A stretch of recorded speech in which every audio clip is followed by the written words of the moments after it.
Shout at me again, and I'll end you." The words left my mouth before my brain could stop them. The entire restaurant went silent. Every fork stopped midway to every mouth.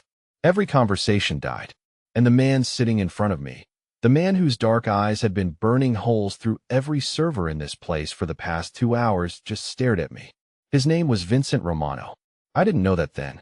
All I knew was that he was rude, entitled, and had made my already terrible night absolutely unbearable. But I'm getting ahead of myself. Before I tell you how I threatened a mafia boss in front of his entire family and somehow lived to tell the tale, let me ask you something. Have you ever been pushed so far, so hard that something inside you just breaks? Not in a sad way, but in a way that makes you realize you've got nothing left to lose. That's where I was that night. That's the moment everything changed. Hey, how are you doing? Wherever you are right now, whatever you're doing, I hope you're comfortable because this story is going to take you on a journey. I'm talking about the kind of story that proves sometimes the worst moments of your life are actually the doorway to the best ones. Sometimes the person who seems like your enemy is actually your salvation. And sometimes when you're at your absolute lowest, that's exactly when life decides to hand you something extraordinary. My name is Elena Hayes. This is the story of how I went from being a broke, exhausted single mother working double shifts just to keep my daughter alive to becoming the woman who somehow captured the heart of one of the most dangerous men in the city. The story of how one moment of pure, unfiltered rage changed absolutely everything. If you enjoy stories about underdogs, about real people facing impossible situations, about love finding you in the strangest places, then do me a favor. Hit that like button, subscribe to the channel, and drop a comment telling me where you're watching from. Are you cozy at home? On a lunch break? Trust me, you're going to want to hear how this ends. But let me start from the beginning. I was 27 years old when this happened. 27, and already feeling like I'd lived 3 lifetimes. I believed in hard work. I believed that if you kept your head down, did your job, and pushed through the exhaustion, things would eventually get better. I believed that good people who worked hard would be rewarded. That effort mattered. That dignity came from doing your best, no matter how hard things got. Looking back now, I was naive. Not stupid, just naive. There's a difference. I'd been working at Carmichael's restaurant for 3 years. It wasn't fancy, but it wasn't a dive either. Upper middle-class clientele, decent tips on good nights, management that mostly left you alone if you did your job. I worked as many shifts as they'd give me. Breakfast, lunch, dinner, didn't matter. I took every single one. The reason was simple. I wrote it down. I dealt with rude customers before. You smile. You nod. You get through it. I brought the drinks. He took a scotch without a word of thanks. When I asked if they were ready to order, he waved me away like I was a fly. 15 minutes later, he snapped his fingers at me. Actually snapped them. He walked over. "Yes, sir. We're ready now." I took their orders. Vincent changed his mind 3 times, finally settling on the ribeye, medium rare, with a side of arrogant condescension. When I brought the food, that's when things started going wrong. I set his plate in front of him. Ribeye, medium rare, exactly as ordered. He cut into it, took one look, and pushed the plate away. I ordered medium. My stomach dropped. "Sir, I have it written here as medium rare." I said medium. "Take it back." I looked at the steak. It was perfect medium rare. Pink center, warm throughout. Exactly what he'd ordered. But arguing with customers was a firing offense. "Of course, sir. I'll have them make you a new one." My manager, Marcus, had to come over and apologize. I could see the frustration in his eyes, but he smiled and promised to make it right.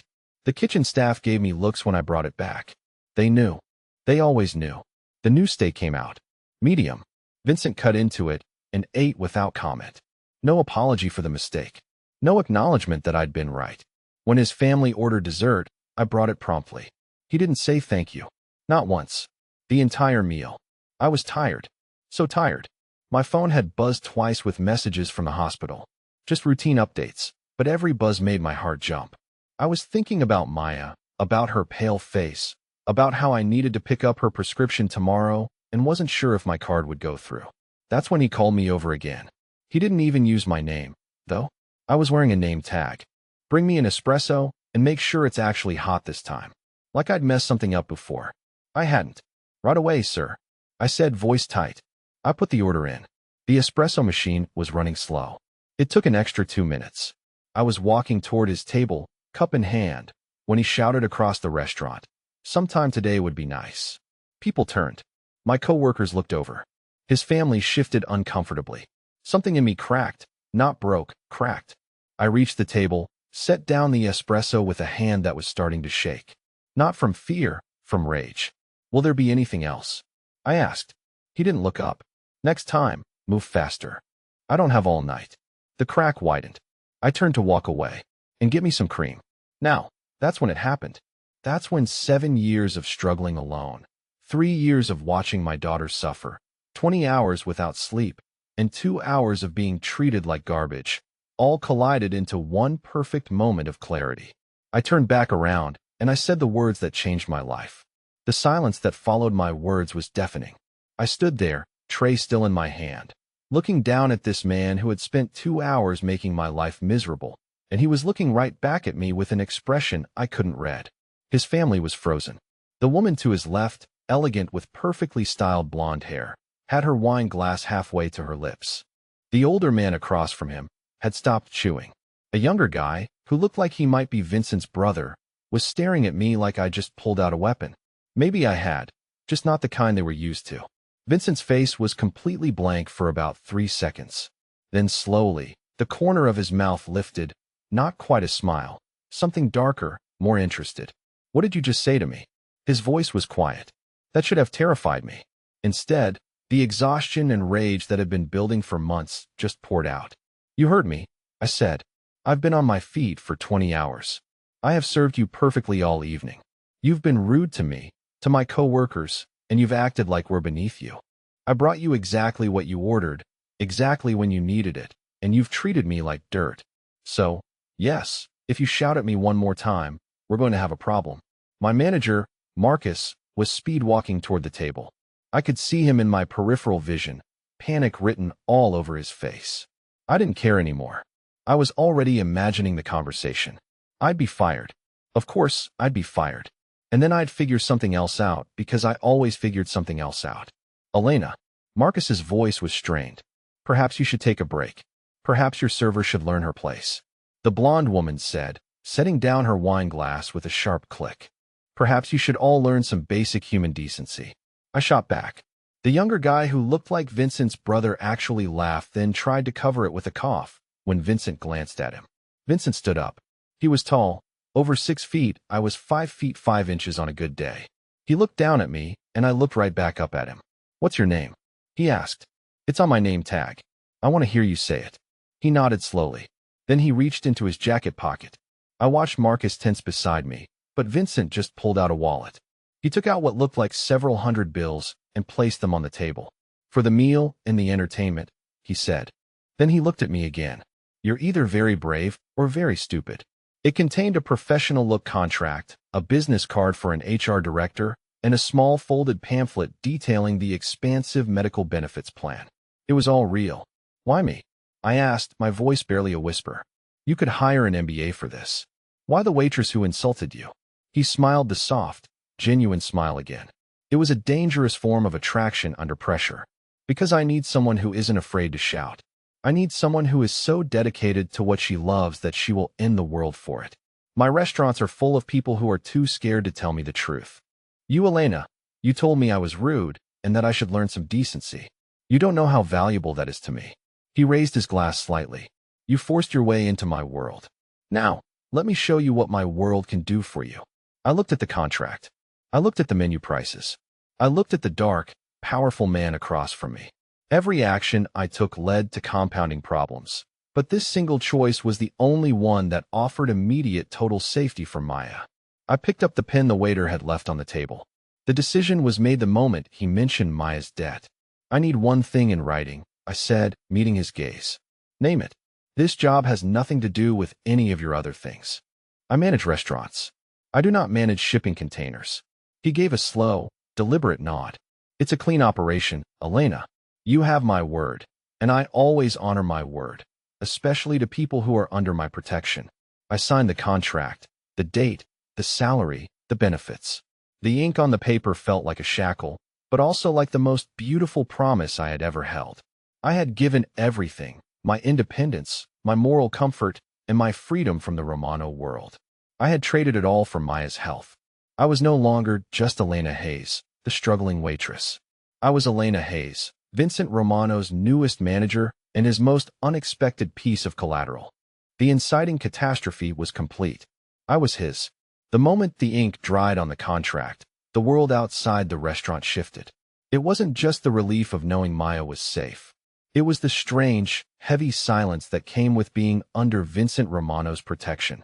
I had sold my soul for a clear conscience regarding my daughter. The very next morning, the change was undeniable. I went straight to the hospital. A meeting had already been set up with the hospital administrator, Mr. Peterson. He was usually stiff, untouchable, buried under piles of debt ledgers.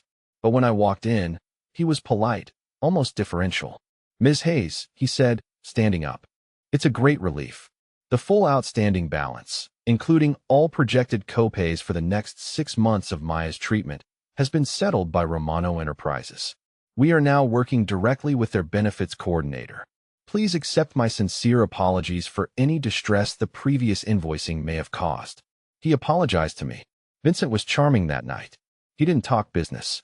He asked about Maya, about my life before the dead, about my real dreams for a bakery. He was disarming, showing a vulnerability that was perfectly manufactured to make me drop my guard. "You really should open your own place, Elena," he said, refilling my water glass. "You have the touch, the talent."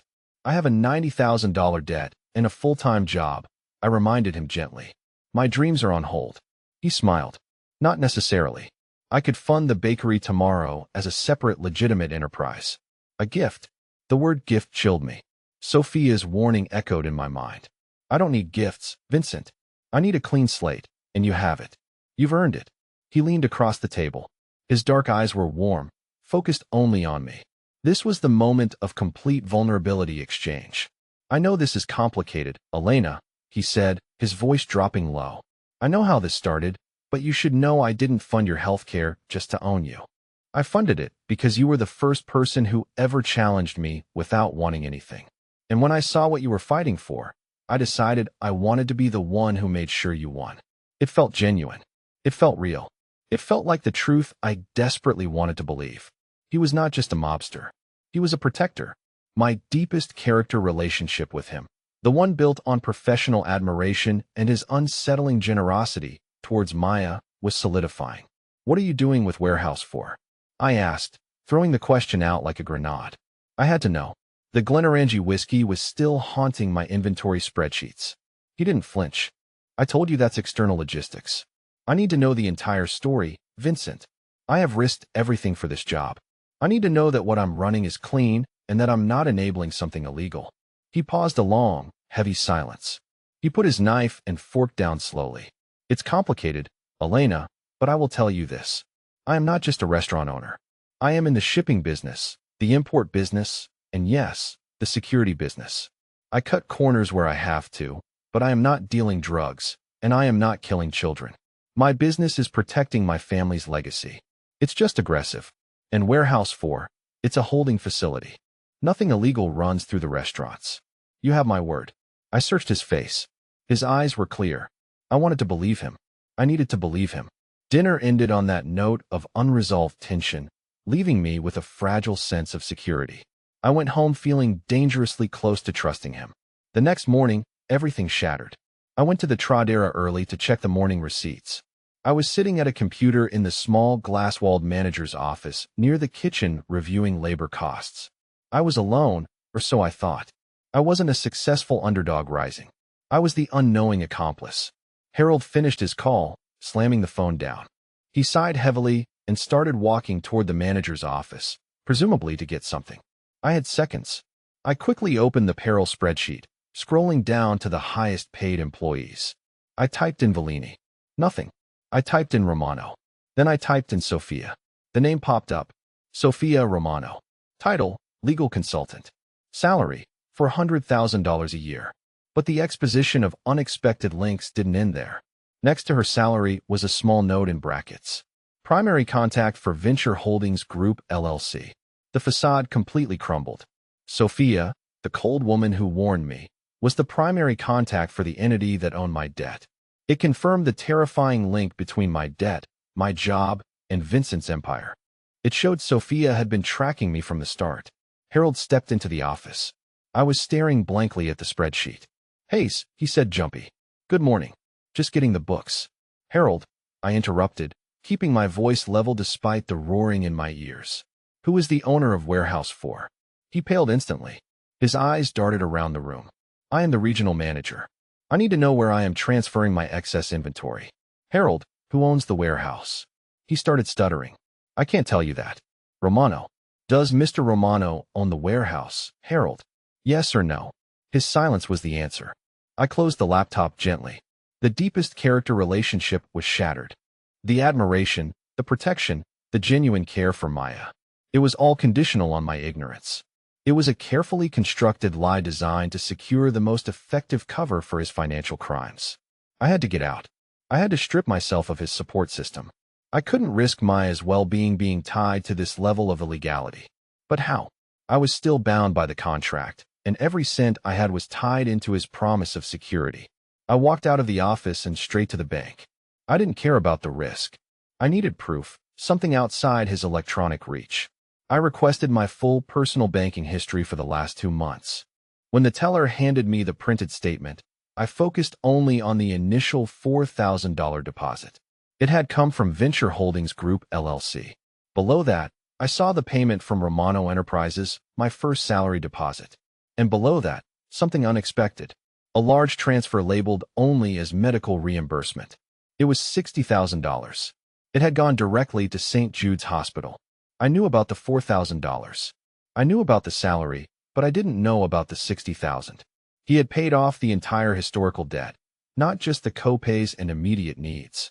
He didn't just give me a clean slate. He wiped the board. The devastation hit me.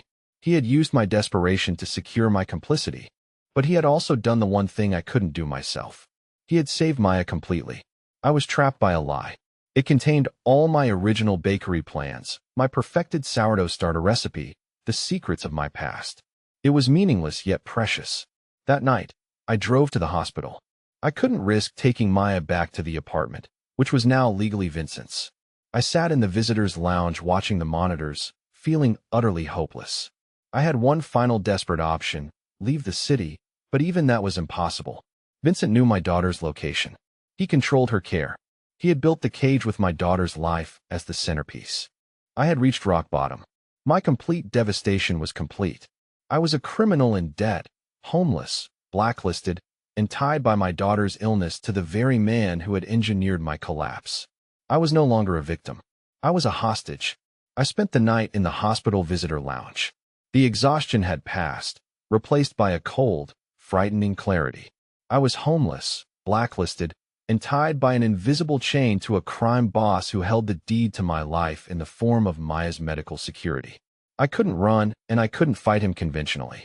The sun came up, casting long pale shadows across the vinyl floor. I had to make a choice. The choice, stay broken and accept the narrative that Vincent had imposed on me, that I was a grateful recipient of his dark charity, a failure who needed his protection, or fight back and rewrite the entire story. Accepting his terms meant Maya was safe, but I was a prisoner, forever obligated to the money that bought her health. Fighting back meant risking the $60,000, risking Maya's care, and risking everything, but retaining my moral integrity and my freedom. I chose to fight, not in the courts, which he controlled, and not with the police, who would seize Maya's funds. I would fight him where he was weakest, in his own organization. He thought he owned me because he owned my desperation. He was wrong. My transformation catalyst arrived not in the form of a new relationship, but in the form of old loyalty. I was sitting in the hospital cafeteria nursing a lukewarm coffee when Rachel, Maya's nurse, and my only friend found me. She sat down, her face drawn with worry. "Marcus called me Elena," she said quietly. "He told me you quit, and then the Romano company sent a legal notice to your apartment. He said they took the house. Is it true?" I looked at the coffee, then at my friend. I couldn't lie to her, but I couldn't tell her the whole truth. "It's true," I admitted. "I left the job. It was too close to illegal operations. And yes, they used a predatory loan agreement to seize the apartment. Vincent Romano did this. He owns me. Rachel gripped my hand. That monster. After everything you did for him. He did it because he knew I had nothing left to lose. He thought he cornered me. Rachel was furious, but she was also a problem solver. Okay, you can stay with me. My spare room is empty. But Elena, you need money and you need a lawyer. Even a cheap one. The one who sells that incredibly rare Italian Burillo. My heart pounded with determination. The choice was made. I would build my own security brick by clean, honest brick, and replace his dirty money with my own legitimate success. Then, and only then would I be truly free to face him. The transformation was absolute. Over the next 6 months, I poured every ounce of my energy into Elena's kitchen. Rachel let me crash on her couch, and my new business operated entirely through word of mouth, fueled by the disgruntled high-end distributors. Vincent had scorned. I specialized in small exclusive events, private parties for lawyers, gallery openings for artists, and corporate dinners for legitimate firms that wanted discretion and unparalleled quality. The local suppliers, the ones Vincent had alienated, loved me. I paid them on time, treated them with respect, and offered them access to the most high-value clientele in the city. They were my support system, my silent partners in the war against Romano. The business exploded. I was generating revenue that rivaled my old salary at Romano Enterprises, but every dollar was clean, earned through sheer labor and honest profit margins. I didn't just find a new strength. I discovered I was an empire builder in my own right. I was no longer wearing the black uniform of a waitress or the tailored suits of a Romano manager. My uniform was clean, sharp, and entirely my own brand. Maya's health was stable. The $60,000 sat untouched in her hospital account, the untouchable leverage I needed. Every cent I earned from Elena's kitchen went into a separate clean trust fund for Maya, slowly growing large enough to replace Vincent's tainted money entirely. The confrontation had to be public. It had to be undeniable, and it had to be professional. The perfect opportunity arrived when the mayor of the city, a man known for his extreme caution regarding his reputation, hosted a major campaign celebration. His usual caterer, Romano's Premier Steakhouse, was unavailable. My newest client, the head of the city's largest legal firm, recommended me. I landed the contract. The event was 500 people. This was the event where the truth would be told. The revelation set up. The celebration was held in the grand ballroom of the oldest hotel downtown.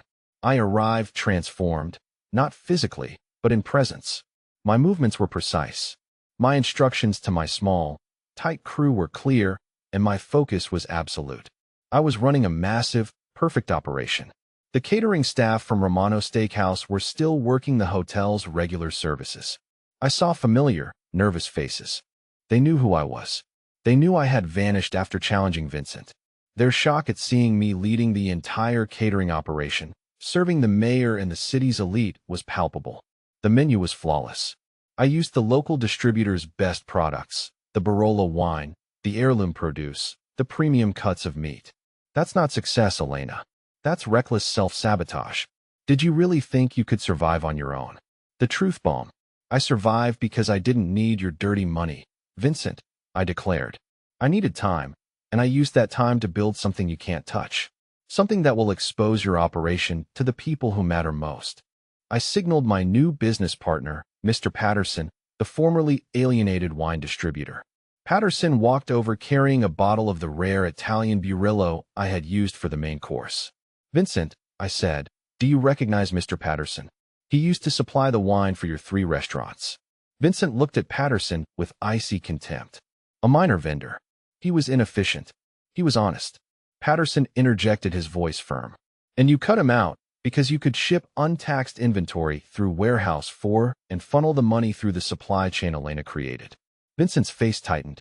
This was the first public witness to the truth. I continued delivering the evidence I had been gathering. I knew about the illegal alcohol and tobacco moving through Warehouse 4.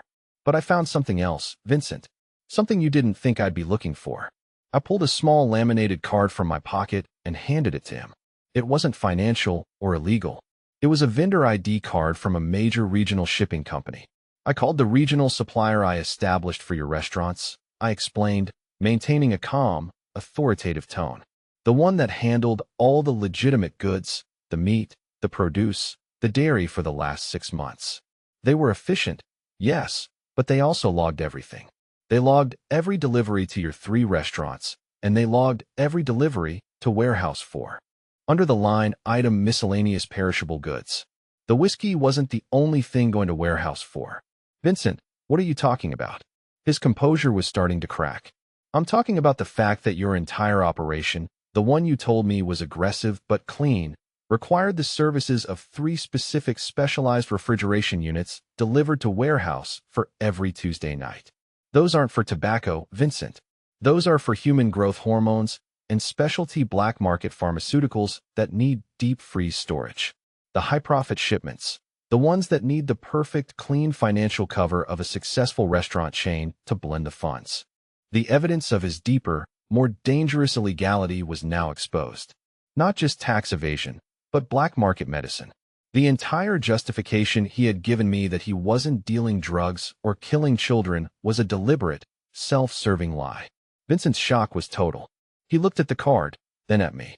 He had underestimated my meticulous nature. He had planted the clue about the whiskey to distract me from the much darker truth. Just then, Sophia walked up, her eyes blazing with cold fury. She must have overheard the exchange. You should have stayed in the kitchen, Elena, she hissed. I should have trusted my gut when I saw your name on the Venture Holdings papers, Sophia. I shot back, but that's okay because I brought you a gift, too. I turned slightly. Standing nearby, sipping champagne and listening intently were 2 men, the city controller and the head of the IRS's organized crime division. Both clients of Mr. Patterson and both eating my custom-prepared dessert. Vincent, I said, my voice ringing with finality. The mayor's celebration is the most legitimate room in the city, and I am the most legitimate business in this room. My financial records are open. My suppliers are honest. I have replaced your $60,000 in Maya's account with 100% clean funds. Your protection is no longer required. I walked to the table and picked up a clean envelope. Inside is a certified bank check for the principal amount of the original loan. The $4,000 plus the 75% interest paid in full. I will not pay the inflated fees for the seizure of my house, and I will not take a single cent of your blood money. Climax moments. Justice served publicly. I didn't need to say anything more. The silence of the room, the watchful eyes of the mayor's associates, and the presence of the financial investigators were enough. The public humiliation of Vincent Romano was complete. He had been outmaneuvered not by another criminal, but by the efficiency and moral integrity of the waitress he had tried to own. He reached for the wine distributor's card and slowly tore it in half, then dropped the pieces onto the white tablecloth. You should have let me break you, Elena, he said, his voice dangerously low. A promise of violence. You tried, I answered, looking him straight in the eye. But you didn't realize that my daughter's leukemia already showed me what real fear looks like. You are nothing compared to that. I am no longer your victim.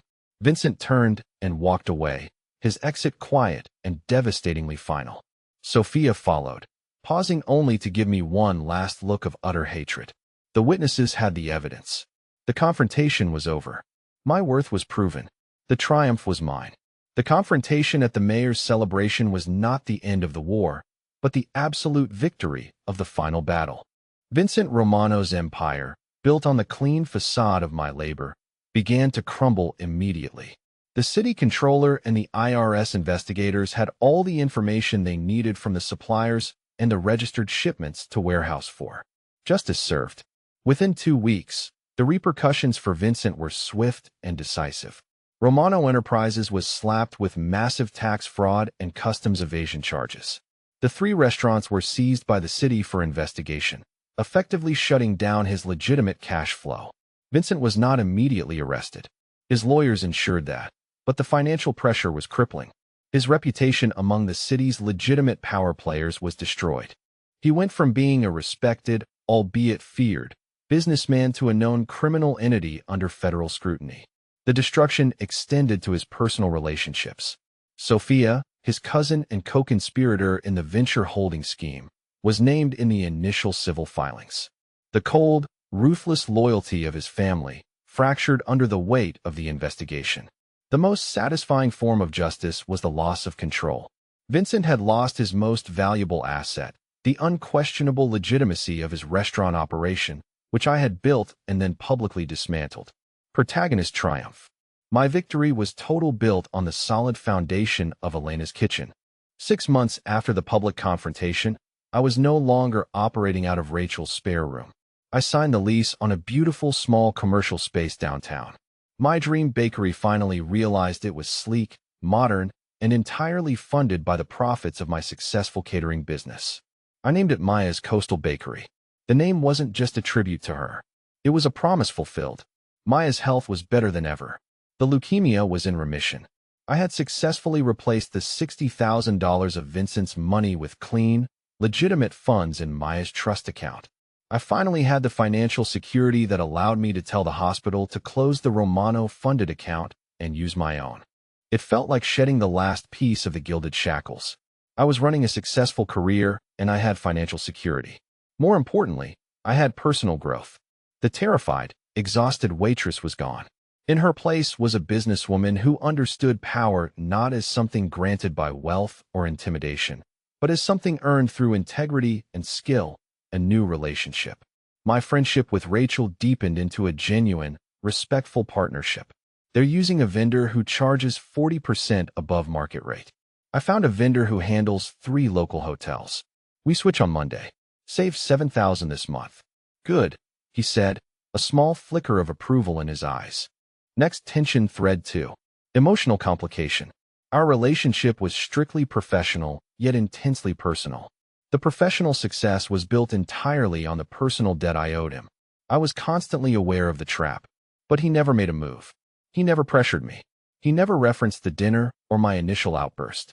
He treated me exactly as he had promised, a valued employee who delivered results. During one meeting, I was explaining the new inventory software. I was tired and I rubbed my temples instinctively.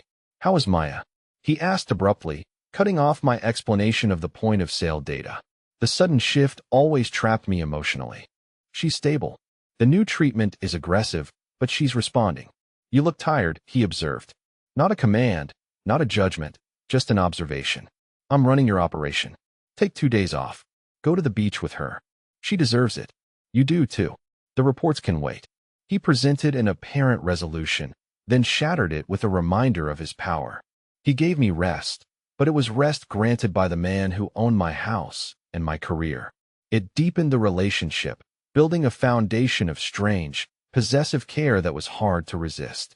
Tension thread 3, the deception layers. As I became more entrenched, I started questioning the reality of his operation. The restaurants were legitimate cash flow. Absolutely. But there were details that didn't add up. The accountant, his name was Harold. He handled the books for Romano Enterprises. Harold was jumpy, older, and seemed terrified of Vincent. Whenever I requested detailed cost breakdowns, Harold would delay, claiming complex ownership structures. The backrooms. At the steakhouse, there was a private dining room that I was explicitly told never to enter without Vincent's direct approval. It was always guarded by 2 of his silent, suited men. I tried to schedule maintenance there, claiming a faulty exhaust fan, and Harold shut me down immediately. "It is not on your jurisdiction, Elena." The success built on sacrifice. I was saving the restaurant group enormous sums of money. Vincent was succeeding wildly, and every cut, every efficiency I implemented fattened his wallet. I knew my work was brilliant, but it felt like my sacrifice, my moral compromise, was fueling his empire, the other person. This layer of deception arrived in the form of the woman from the initial dinner, the elegant blonde woman who had told me to learn my place. Her name was Sophia. She was Vincent's cousin, but she was treated like a partner in the organization. I saw her frequently at the Traderia having meetings with Harold and other shadowy men. She never smiled. "And Warehouse 4, it's a holding facility. Nothing illegal runs through the restaurants. You have my word." I searched his face. His eyes were clear. I wanted to believe him. I needed to believe him. Dinner ended on that note of unresolved tension, leaving me with a fragile sense of security. I went home feeling dangerously close to trusting him. The next morning, everything shattered. I went to the Tradera early to check the morning receipts. I was sitting at a computer in the small glass-walled manager's office near the kitchen reviewing labor costs. I was alone, or so I thought. Harold, the accountant, was having a panicked conversation on the phone in the adjacent hallway, thinking the office door was closed. I heard his voice, high and frantic. I told him, "You can't just move 3 million through the restaurant accounts. Her reports are too good. She'll see the anomaly." My heart stopped. 3 million. The number was catastrophic. I froze, listening. Harold continued, pacing. He told me she's obsessed with the inventory. She's focused on the missing whiskey. I tried to tell her it was logistics, but she's smart. She'll put together that warehouse as the delivery point for the illegal alcohol and tobacco shipments. Not drugs, but definitely not clean either. A massive, untaxed operation hiding in plain sight. I reached up slowly and turned down the computer monitor brightness, making it look like the screen was off. I needed to hear more. Harold dropped his voice, but the hallway was too quiet. "Look, Sophia is right. She is a liability. If she keeps digging, she'll realize the entire 40% profit increase isn't just cutting linen costs. It's because she is laundering the restaurant's cash flow by making it look impossibly efficient. She is the one providing the cover. We are using her genius to mask the illegal movement of money." The revelation was a hammer blow. We are using her genius. I wasn't a valued manager. I was a tool. My incredible success, the thing I was so proud of, wasn't real. It was a sophisticated accounting trick. Vincent hadn't hired me for my talent. He had hired me for my desperate honesty and my ability to create a legitimate, untouchable facade for his actual criminal operations. My clean operation was the very engine of his deception. I had been compromised. My whole storytelling perspective had been compromised. You are nothing compared to that. I am no longer your victim. Vincent turned and walked away, his exit quiet and devastatingly final. Sophia followed, pausing only to give me one last look of utter hatred. The witnesses had the evidence. The confrontation was over. My worth was proven. The triumph was mine. The confrontation at the mayor's celebration was not the end of the war, but the absolute victory of the final battle. Vincent Romano's empire, built on the clean facade of my labor, began to crumble immediately. The city controller and the IRS investigators had all the information they needed from the suppliers and the registered shipments to warehouse for. Justice served. Within 2 weeks, the repercussions for Vincent were swift and decisive. Romano Enterprises was slapped with massive tax fraud and customs evasion charges.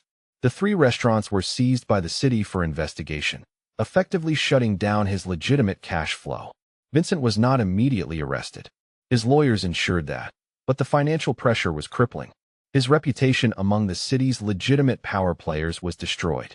He went from being a respected, albeit feared, businessman to a known criminal entity under federal scrutiny. The destruction extended to his personal relationships. Sophia, his cousin and co-conspirator in the venture holding scheme, was named in the initial civil filings. The cold, ruthless loyalty of his family fractured under the weight of the investigation. The most satisfying form of justice was the loss of control. Vincent had lost his most valuable asset, the unquestionable legitimacy of his restaurant operation, which I had built and then publicly dismantled. Protagonist triumph. My victory was total, built on the solid foundation of Elena's kitchen. 6 months after the public confrontation, I was no longer operating out of Rachel's spare room. I signed the lease on a beautiful small commercial space downtown. My dream bakery finally realized it was sleek, modern, and entirely funded by the profits of my successful catering business. I named it Maya's Coastal Bakery. The name wasn't just a tribute to her. It was a promise fulfilled. Maya's health was better than ever. The leukemia was in remission. I had successfully replaced the $60,000 of Vincent's money with clean, legitimate funds in Maya's trust account. I finally had the financial security that allowed me to tell the hospital to close the Romano-funded account and use my own. It felt like shedding the last piece of the gilded shackles. I was running a successful career, and I had financial security. More importantly, I had personal growth. The terrified, exhausted waitress was gone. In her place was a businesswoman who understood power not as something granted by wealth or intimidation, but as something earned through integrity and skill, a new relationship. My friendship with Rachel deepened into a genuine, respectful partnership. He thought that desperation was leverage. He was right about the desperation, but he was wrong about the compromise. I didn't become a criminal. I became a better strategist. I learned that the universe doesn't hand out justice. but it does reward effort. And sometimes the best revenge is simply building a life so completely clean and successful that the darkness cannot touch it. Maya is home now. We finally went to the beach. We spent 2 weeks watching the waves, building sandcastles, and eating bad takeout. It was the most beautiful, normal thing I'd ever experienced. But the story doesn't end there. Because Vincent Romano wasn't finished with me yet. 3 months after my public triumph at the mayor's celebration, when I thought I had finally escaped his shadow completely, he found a way to pull me back into his world.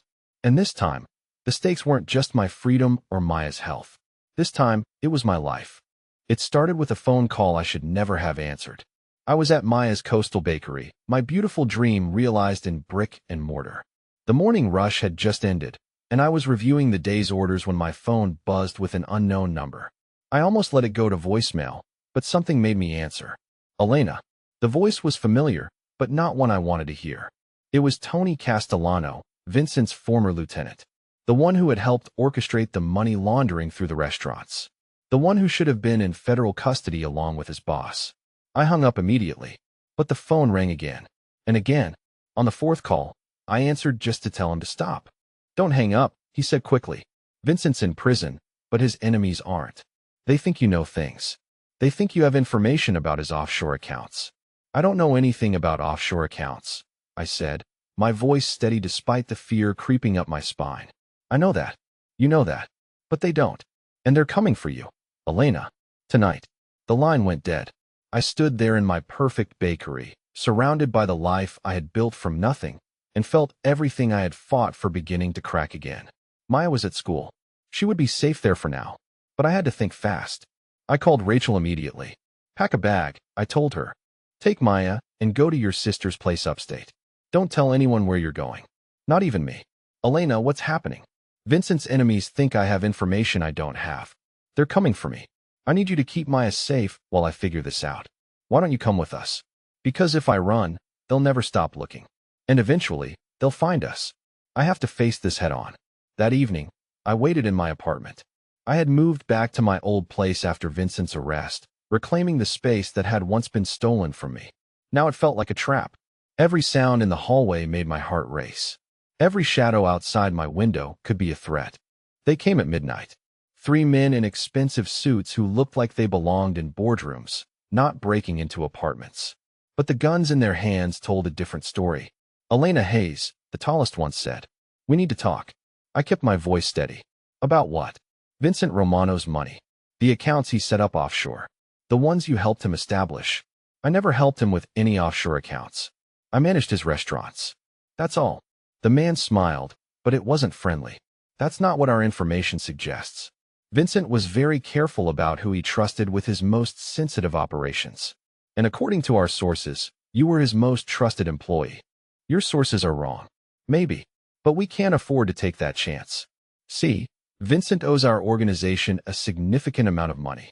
Money that was supposed to be paid before his unfortunate incarceration. Since he can't pay it himself, we need to recover it from his assets. I don't have access to any of his assets. But you know where they are. The truth was, I didn't know anything about Vincent's offshore accounts. During my time working for him, I had focused exclusively on the restaurant operations. The deeper financial structures of his criminal enterprise had been kept hidden from me. But these men weren't interested in the truth. They were interested in money, and they believed I was their path to it. The conversation continued for 2 hours. They weren't violent, not yet. But the threat hung in the air like smoke. They wanted information I didn't have, and my denial only seemed to convince them that I was hiding something valuable. Finally, the lead man made his position clear. You have 48 hours to give us what we want. Account numbers, passwords, access codes, whatever Vincent gave you. If you don't, we'll start taking things that matter to you, starting with your daughter. After they left, I sat in my apartment and tried to think. I could go to the police, but what would I tell them? That some criminals wanted information I didn't have? Without evidence of an actual crime, there was little they could do. And if I involved law enforcement, these men might disappear for a while, only to resurface later when the heat died down. I could run, take Maya, and disappear. But that meant abandoning everything I had built, everything I had fought for. It meant letting Vincent's legacy destroy my life, even from prison. or I could find another way. The next morning, I made a decision that surprised even me. I drove to the federal correctional facility where Vincent Romano was being held awaiting trial. I hadn't seen him since that night at the mayor's celebration when he had walked away in defeat. Now I needed his help. The visiting room was sterile and cold, filled with plastic chairs and the quiet desperation of families trying to maintain connections through reinforced glass. When Vincent appeared, he looked different. Prison had stripped away his expensive clothes and polished veneer, revealing something more raw underneath. But his eyes were the same, dark and intelligent and calculating. "Elena," he said, sitting across from me. "This is unexpected. I need your help." I told him about the visit from his creditors, about their demands for information I didn't have. As I spoke, I watched his expression change from surprise to anger to something that looked almost like regret. "You shouldn't have come here," he said when I finished. "These men threaten my daughter, Vincent. They think I know about offshore accounts that I've never heard of. Because I protected you from that part of the business. You were supposed to stay clean, remember? That was the deal. Well, your protection failed. They think I'm your financial partner." Vincent was quiet for a long moment, staring at his hands. Then he looked up at me with an expression I couldn't read. "There's a way to solve this," he said. "But you're not going to like it. Tell me. The accounts they're looking for, they do exist.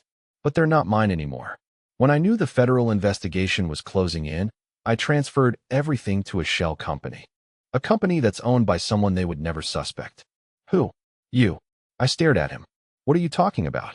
3 months before my arrest, I had my lawyers create a series of shell companies. Legitimate businesses with clean ownership structures. The largest one is registered to Elena Hayes, owner of Maya's Coastal Bakery. "Congratulations, Elena. You're worth about $12 million. The room seemed to spin. "That's impossible. I never signed anything. I never agreed to that." "You didn't need to. The company was created using publicly available information. Your business license, your tax ID number, your incorporation documents. All perfectly legal. I needed someone with an absolutely clean financial history to hold the assets temporarily. Someone the feds would never suspect of being involved in money laundering. You made me a criminal without my knowledge. I made you rich without your knowledge. There's a difference." Vincent reached into his pocket and pulled out a small piece of paper. He slid it across the table. "Bank routing number and account information," he said. "The primary account contains $8 million. There are smaller accounts in different banks totaling another $4 million. All legally yours. Why are you telling me this now? Because you're in danger, and this is the only way to get you out of it. Give those men what they want. Transfer the money to whatever accounts they specify.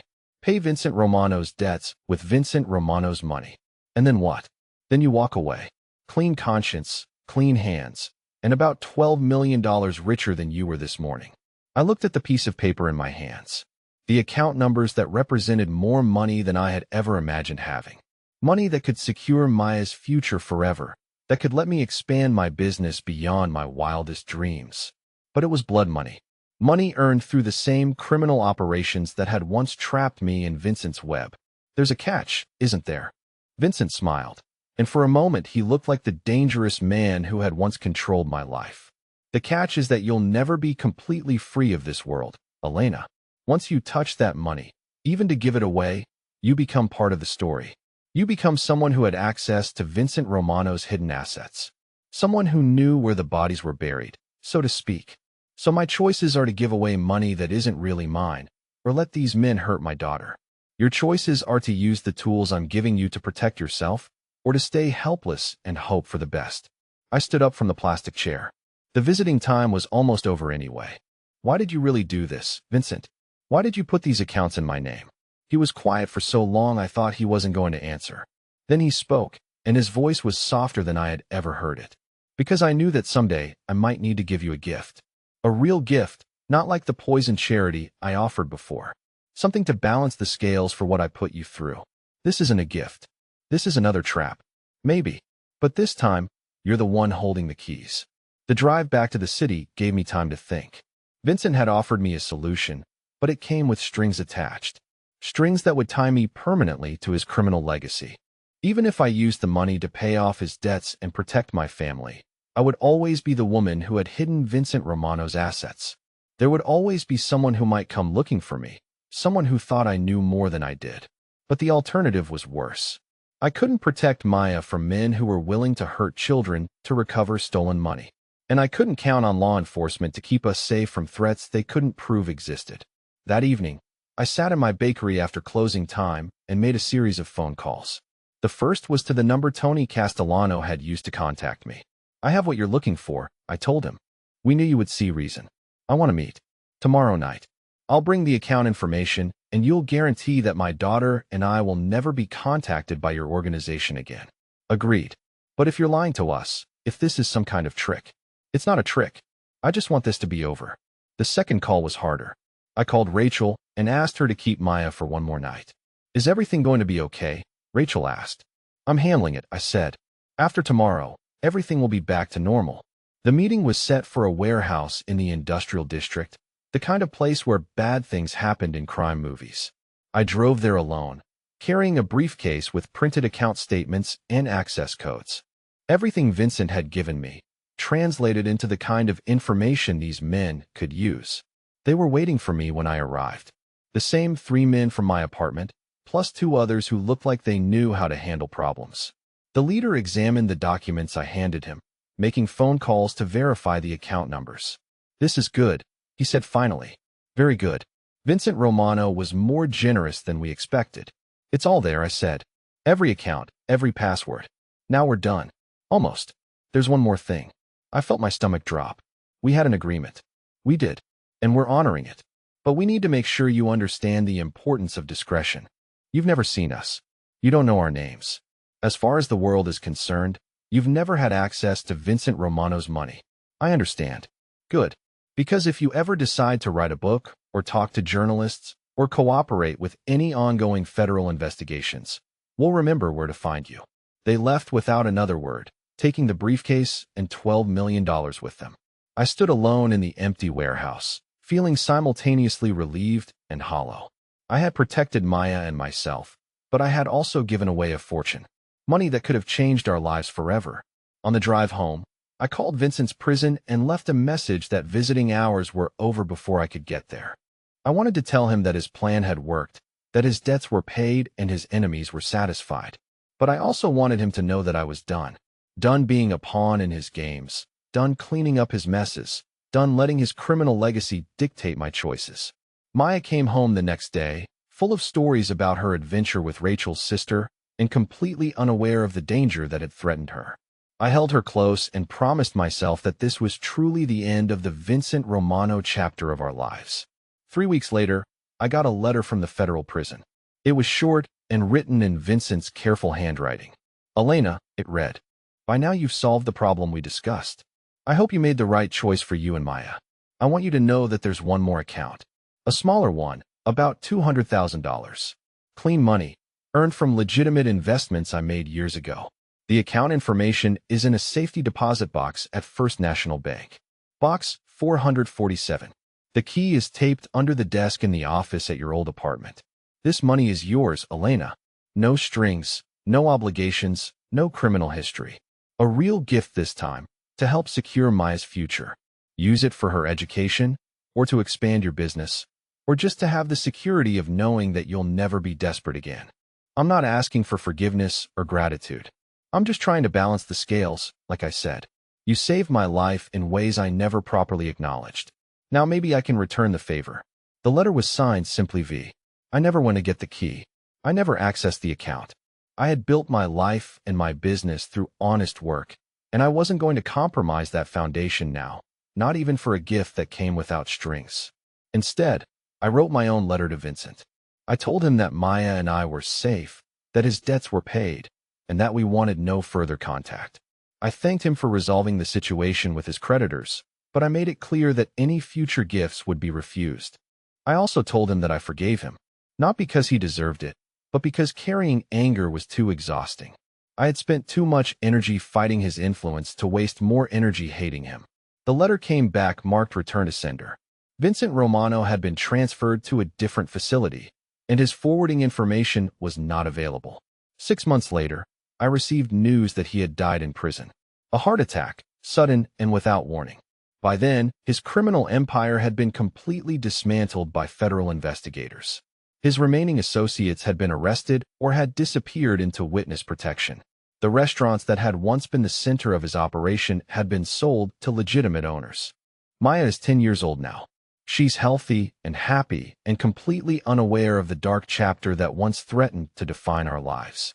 She helps me in the bakery on weekends, learning to knead dough and decorate cupcakes. She wants to be a chef when she grows up, or maybe a doctor, or maybe an astronaut. The world is full of possibilities for her, and none of them involve criminal empires or dangerous men in expensive suits. I think about Vincent sometimes. About the man who saved my daughter's life and nearly destroyed mine. About the complexity of someone who could be both protector and predator, both generous and controlling. I think about how thin the line can be between salvation and damnation, and how easy it is to cross without realizing it. But mostly, I think about the future. About the business I'm building, the life I'm creating, the woman I've become. Elena Hayes, business owner. Elena Hayes, mother. Elena Hayes, survivor. The past will always be part of my story, but it no longer defines my story. And that, more than any amount of money or any form of revenge, feels like true victory. So that's the complete story of how I threatened a mafia boss and accidentally ended up building my own empire. It's a story about realizing that sometimes the biggest obstacles in your life are actually disguises for your greatest opportunities. If this story resonated with you, if you've ever felt trapped, exhausted, or like you had nothing left to lose, then you know exactly the rage and the determination that fueled me. I want to thank all of you for sticking with me through this intense journey.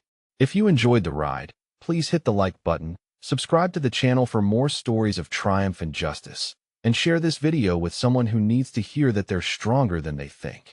Tell me in the comments what was the moment in your life when you finally stood up and said no more.